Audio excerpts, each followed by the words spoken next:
we have a proposal to change the running order of the applicants. As I understand it, we would see the third applicant, Raoul's first, and then the other two in the order in which they came.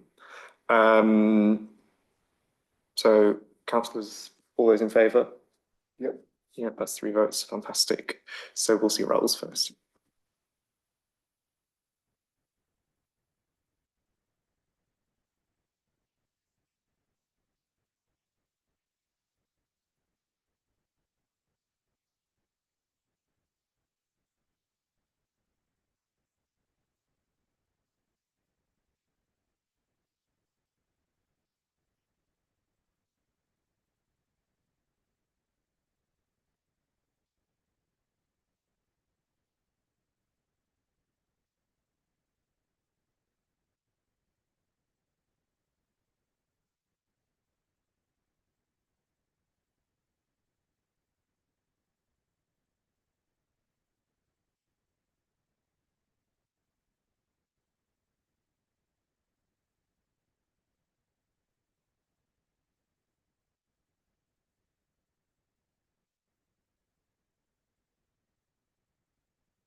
Thank you both for coming. Are you all settled in?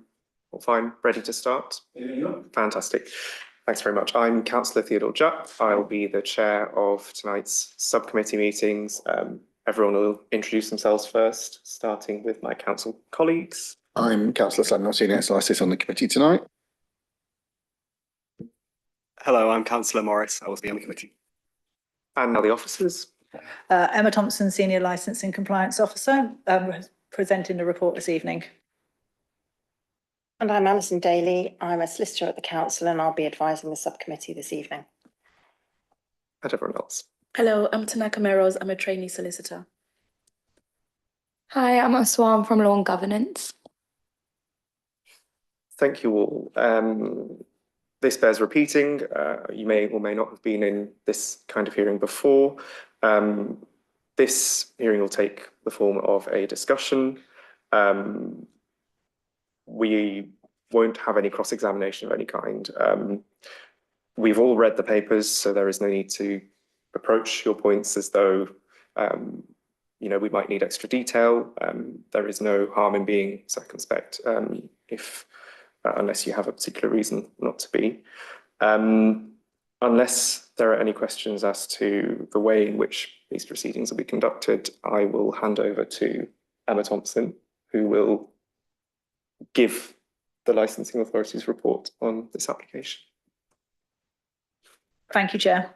This licensing subcommittee hearing is convened to determine a variation application submitted by Spirit Bar Limited for the premises licence in respect of Raoul's Bar, 32 Walton Street, Oxford. The applicant has applied for the following licensable activities and time: supply of alcohol, recorded music and dance, Sundays 1200 hours to 0100 hours, Monday to Saturday. And second, Emma. Yeah, I'm so sorry to interrupt Emma and Chair, but we didn't do declarations of interest and it's important before the matter. That's true, beg your pardon, it wasn't in the running order. Are there any declarations of pecuniary interest or other interests? No. None here? No. Anyone else? No. Thank you, apologies. Thank you again, Chair. So I'll start with the second sentence. The applicant has applied for the following licensable activities and times: supply of alcohol on and off sales, recorded music and dance, on Sundays 1200 hours to 100 hours, Monday to Saturday 1100 hours to 100 hours, and the provision of late light refreshment 2300 hours to 100 hours daily. The current premises licence hours are as following: supply of alcohol, recorded music and dance is currently Monday and Tuesday 1100 hours to midnight, Wednesday to Saturday 1100 hours to 1 a.m, and Sunday 1200 hours to midnight. And the provision of late night refreshment is currently Wednesday to Sunday, 2300 hours to 100 hours. A copy of the application can be found at Appendix 1 or pages 9 to 14 of Supplement 7 document. A copy of the current premises licence is also found at Appendix 2 or pages 25 to 32 of Supplement 7 document. The application has received no adverse comments from Oxfordshire Fire and Rescue Service as a responsible authority under the Licensing Act.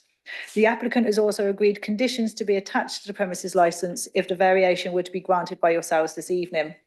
A copy of the agreed conditions with Thames Valley Police can be found at Appendix 3 or pages 33 to 35 of Supplement 7 document. There were representations from 3 interested parties, all of which can be found at Appendix 4 or pages 36 to 38 of the Supplement 7 document. These representations highlight concerns in relation as to how the application may fail to promote the licensing objectives of prevention of crime and disorder, public safety and the prevention of public nuisance. The application has also received a representation of support from 1 interested party, and this is found at Appendix 5 or page 39 of Supplement 7 document. The subcommittee and all other parties at this hearing will note that there's a map detailing the applicant's premises and the surrounding area, and it's attached to Appendix 5 or page 40 of Supplement 7 document. Other relevant considerations is the subcommittee is reminded of its responsibilities under the Crime and Disorder Act 1998 and the Human Rights Act when considering the fair balance between the interests of the application and the rights of local residents. Any decision taken by the subcommittee must be necessary and proportionate to the objectives being pursued. Members are reminded that whenever they make a decision under the Licensing Act 2003, they have a duty to act with a view to promoting the licensing objectives. When considering any representation, only those relating to the 4 objectives should be considered and appropriate weight given to the importance and relevance of each representation.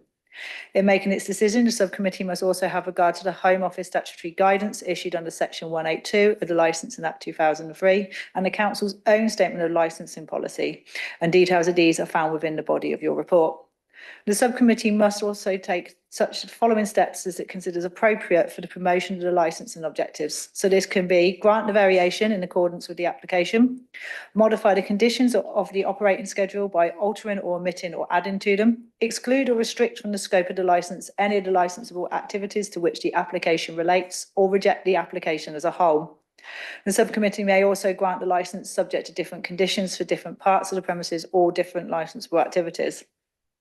Members should note that the applicant or persons making representation to this hearing have the right of appeal against the decision made by the subcommittee. Thank you, Chair. Thank you. Colleagues, are there any questions for Emma at this stage? Yes. I suppose the usual question about licenses nearby.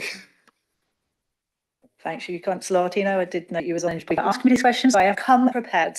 So nearby premises, we have Love Jericho, which is only a couple of doors up from this venue. Their current licensable hours are 1,000 hours to 100 hours daily and 1,000 hours to 200 hours on bank holidays. GD Obscure, a pub a little bit further up the street, is 1,100 hours to 2,300 hours Sunday to Wednesday and 1,100 hours to midnight Thursdays to Saturdays. Jericho Tavern, which is another pub further up the road, Monday to Saturday, 10 till midnight and 1,100 hours to midnight on Sunday. Freud's, which is on the other side of the road, a bit further up, is 1,000 hours to 2,300 hours Monday to Saturday and midday to 22:30 on Sunday. Angels, which is on Little Clarendon Street. So as you see from the map, this venue is near the junction to Little Clarendon Street. So I counted them in as nearby premises. They currently have 1,300 to midnight, Sunday to Tuesday, and 1,300 hours to 100 hours Wednesday to Saturday. And the nearby Oxford Wine Cafe, which is directly opposite this venue, has 1,100 hours to midnight, Friday and Saturdays, and 1,100 hours to 2,300 hours the rest of the week. And I do have the Duke of Cambridge, which is also further up Little Clarendon Street, which is 1,100 hours to 100 hours daily. Councillor Tina has a That's question. 2 nearby that go to 1 o'clock already. Angels and Love Jericho. Love Jericho and obviously the Duke of Cambridge, which is further up Little Clarendon Street, is 100 hours. Yeah. Thanks very much for that detailed answer. Does anyone else have anything to ask Emma?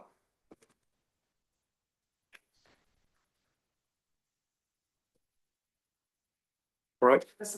Applicants, do you have any questions for the Chair, no, licensing team? nothing. Thank you. Brilliant, thank you.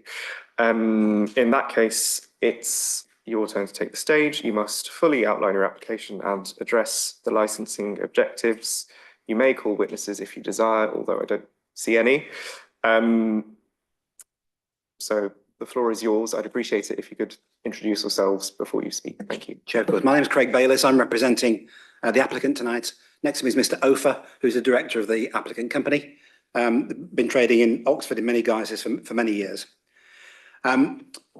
This application is to add effectively 3 hours per week to the license. It's already got a 1 a.m. license for most of the week. And we're just seeking to add an extra hour on Sunday to Tuesday to take it from midnight to 1 a.m.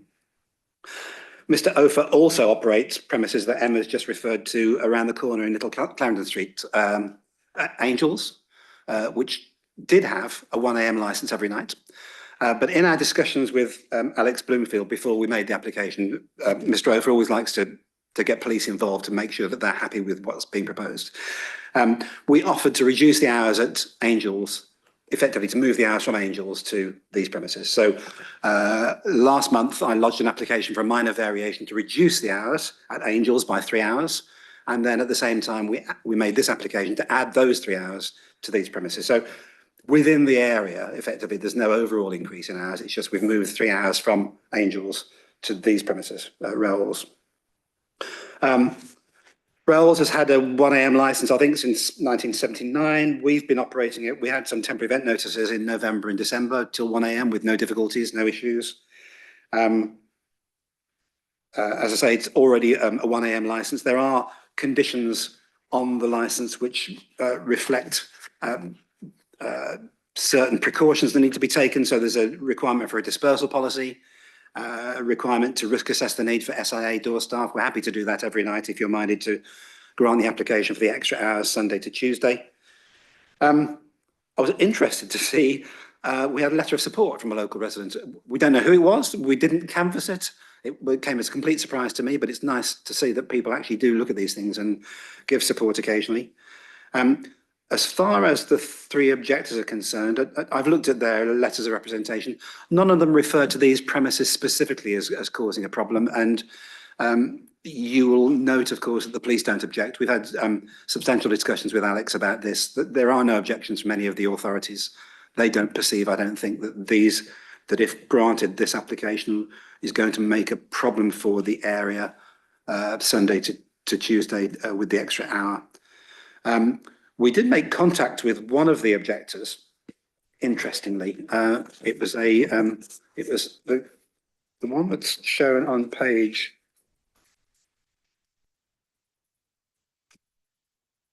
36. His name's Sean, and we found out that he lives in London, and he was objecting on behalf of an employer of his. He does some DJ work at local premises, and he was lodging an objection on that basis. But be that as it may, it appears that from the 3 resident objectors that there's no specific reference to these premises. It's just general concern about late night activity in the area. Chair, I think that's all I need to say at this stage. Happy for your questions. Ian, thanks very much. Colleagues, does anyone have any questions for the applicants? Actually, question for Emma. So that with Angels, that's registered and that's agreed, that change, is it? After some to and fro with the consultation dates where it was put March instead of April, yes, that minor variation went through and Angels have the hours as described when you asked me the previous question. So they had the hours reduced by an hour. Brilliant. Councillor Morris? Thank you. Just a quick question about that reduction of 3 hours, whether there's been any response to that, any changes that have been noticed, though it seems like quite a short period of time that's been in place. Is that the case? Yeah, well, we did it by whatever minor variation, because you can always reduce the hours with a minor. No representation as far as I'm aware, unless Emma wants to tell me otherwise. No. Rob's proposal is probably going to sell that off as a daytime cafe bar, I suspect, and concentrate on Raoul's and making sure it's a better operation. But yeah, we thought giving up 3 hours to put 3 hours somewhere else was effectively a no-brainer. It's just balancing out hours within different premises. it was suggested that if I bought Toby's, which has had some issues and has currently not reopened since it had its issues by the licensing authority and Thames Valley Police. So I bought it to keep it closed, and then was recommended that if I were to make a minor variation and then a major variation with rolls, that and then to sell it on, if successful this evening, as a cafe bar, that it would make everyone happy, if that makes sense. So a bit of a risk buying a business, but I decided to do that. And I feel confident in that Rouse is somewhere that has been established. It's part of the Jericho. It's somewhere where I went when I was a youngster, you know. So it's been around a long time. And the chap that owned it, I actually know, and he decided to retire. And so I do know that it was a loss-making business when I bought Rouse, but I hope to turn that around. And by hopefully you granting me that extra hour, that will help me support doing that. Thank you. Thank you both. I have a couple of questions. I just got one thing to clear Yes. up. The name Toby's was mentioned. That is Angels on our system. It was opened as a premises called Toby's. That was going to be my question. So just in case there was, I just thought I'd clear up the issue with the word Toby's. Yes, Angels did become Toby's for a short period of time. So my question would have been, you've offered a justification for the transfer of the 3 hours or an explanation. Are there any business motives or other kind of motivations behind that change? I think from a commercial perspective, Rolls is seen as likely being a more commercially successful premises than, as Rob was saying, Angels, Toby's, whatever it's called, had issues. There's no doubt about it. There were significant issues there. Our understanding from speaking to Alex Bloomfield is that the police were happy to see it voluntarily closed. And so by us taking some of the hours from that, putting them onto Rolls, which has a better reputation, as evidenced by the fact that Alex isn't objecting tonight, we think it's better all round for the area. Should I go? Anything Should I you go want into detail? A company called WCL Bars Limited purchased Angels for quite a high premium, and it was purchased for his son, and his son then kept a manager there. That manager then left, and they didn't really know what to do with the bar, so they then sublet it to a chap called Toby, and that's where all of the issues occurred. And when I approached them, they were very keen to offload the business to me. That's very helpful context. Thanks both. Okay. Could you give the panel an idea of what your typical clientele is and how that clientele changes depending on the hour? Certainly. Being in Jericho, it's there are obviously college students in the university from different universities in the area. And then at the weekends, I would say slightly older clientele, sort of, when I say older, sort of 35 upwards, perhaps, rather than going into the city centre. Our drinks are affordable, but they're certainly not cheap, you know. We specialise in the high end market, if you like, of drinks making, of mixology, and we do have a DJ at the weekends, but not necessarily to dance to, more to the fact that they can play specific types of music that perhaps the managers and the bartenders wouldn't choose, and it's quite a relaxed environment that most of the customers are sat. And yeah, that's just not enough customers, ultimately.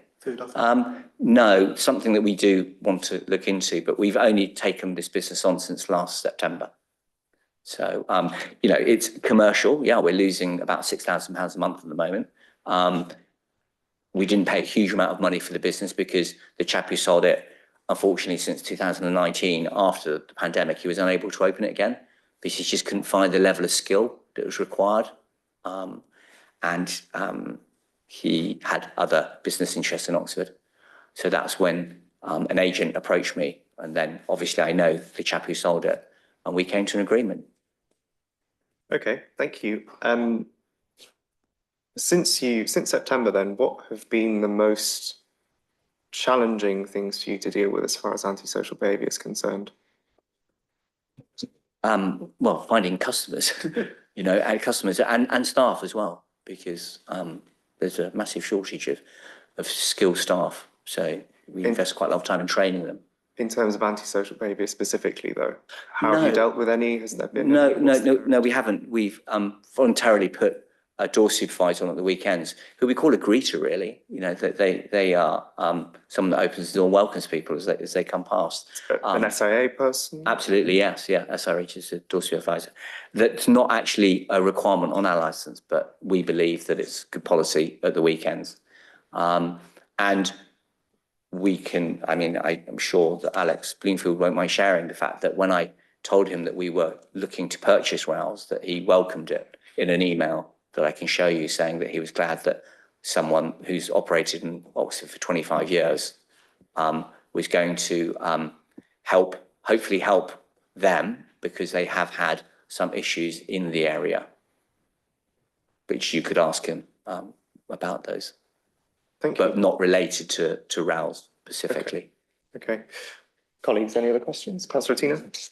Yeah, I suppose the question is, Walton Street is very close to residential accommodation. Yeah. Whilst Little Clarendon Street is more student accommodation, I'm guessing. So what conversations have you had with the residents immediately around you about how they might feel about you being open later in the week as opposed to the weekend? Well, we haven't had any objections from anyone, specifically at our busiest time, which is at the weekends. So I feel that the volume of, if you like, the foot traffic, the volume of customer won't be as large on a Sunday, Monday, Tuesday as it is at the weekend, because predominantly that's where most people go out. Our immediate neighbour, Stuart, who is literally next door, his bedroom is next door to our building.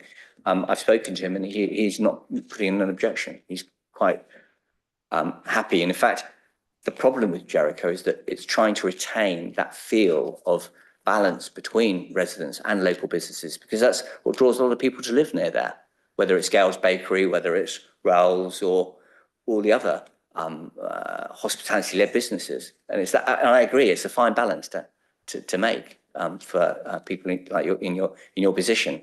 But I can only iterate that, you know, there is no one who specifically lives within the area of Raoul's who've seen the sign, have put a representation in. And I would have imagined that's, if I was a resident, that's exactly what I would do, you know, not wait for someone else to. Any further questions? Hello, colleagues? Fantastic. Well, in that case, since there is no representative of the responsible authorities nor any interested parties, I'll invite you to make a closing submission if you want to, if you find we need to, Chair. Thank you. Okay, fantastic. In which case Nothing from myself either for Sorry, closing beg your pardon. submissions. Thank you, Chair. yes, responsible authorities, interested parties, of whom there are none, in which case I'll adjourn the hearing. And we will deliberate, and you can expect to hear from us shortly, yeah.